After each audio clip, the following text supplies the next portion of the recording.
Alright, so not too long ago I had done a video where I made some light cast into the floor of a room using Vanishing Point. Well, we're going to take it a step further here in CS3. We're going to use the new and improved Vanishing Point and see if we can get a much more interesting effect using that same type of lighting effect. So what we're going to do, I'm going to make the light coming through this window here appear as though it's shining on the floor and the wall at the same time. Now, in CS2, to achieve this in Vanishing Point, we would have had to do one plane and then gone and do another plane after that. Well, CS3 has eliminated the need to do that. We can do it all in one quick step.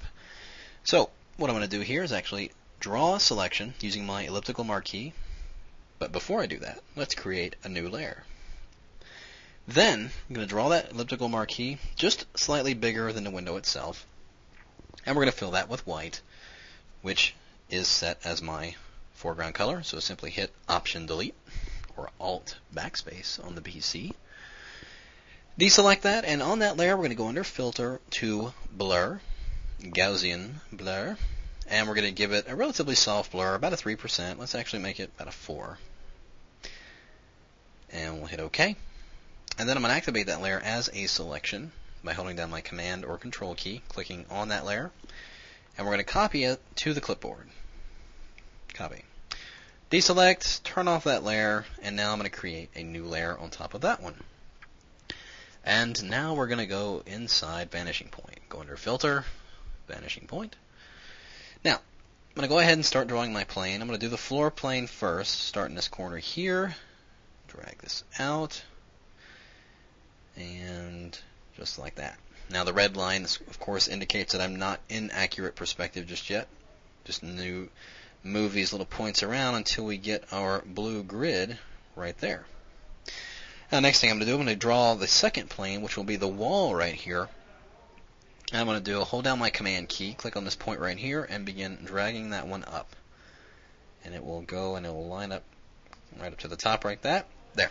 So now I've got the plane for my wall and the floor.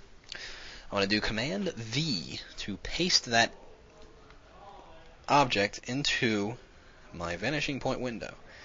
And when I drag it into the plane, you can see that it's gone ahead and taken the shape of the perspective. But I'm going to rotate a little bit because I want it to be the long way. Yep, like that. It's a little touchy. And it's a little big and a little long in there, so I'm actually going to bring this over and scale this in quite a bit. Move it right along here. Still a little big in there. Something you got to be careful for when you are dragging your images inside your plane,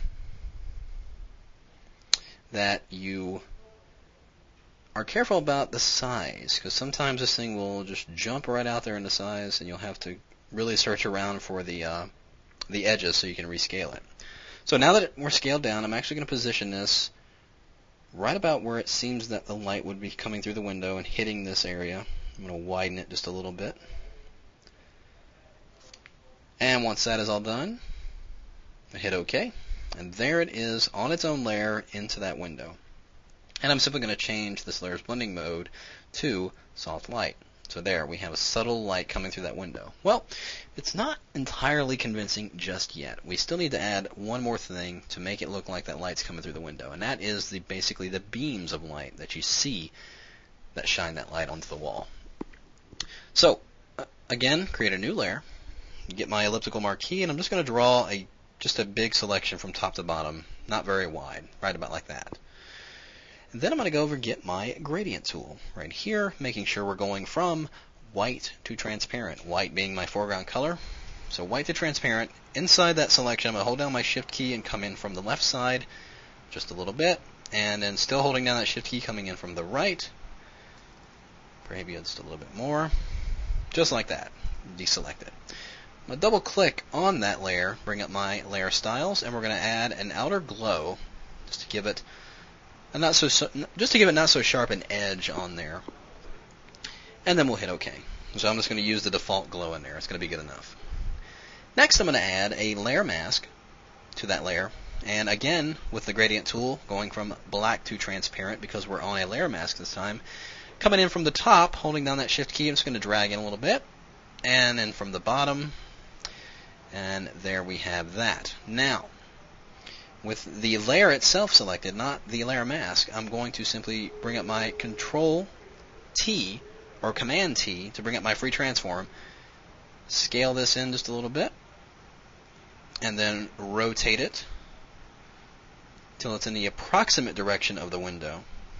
Then I'm going to press my Control or right click on the object while it's still in free transform mode, get this little menu and go to Distort. And then we'll take these points and individually move them into position relative to the window and the reflection on the wall. And once that's in position, press Enter. Then it will render that window right in place. Now, it seems a little harsh in the middle there, so I simply change this layers blending mode again to soft light. There we have it.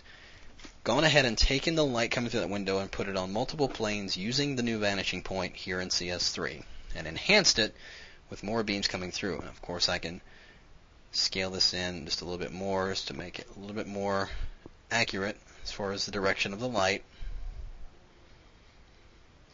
So, just nudge that into place. So there you have it. Another interesting use of the vanishing point tool here in CS3.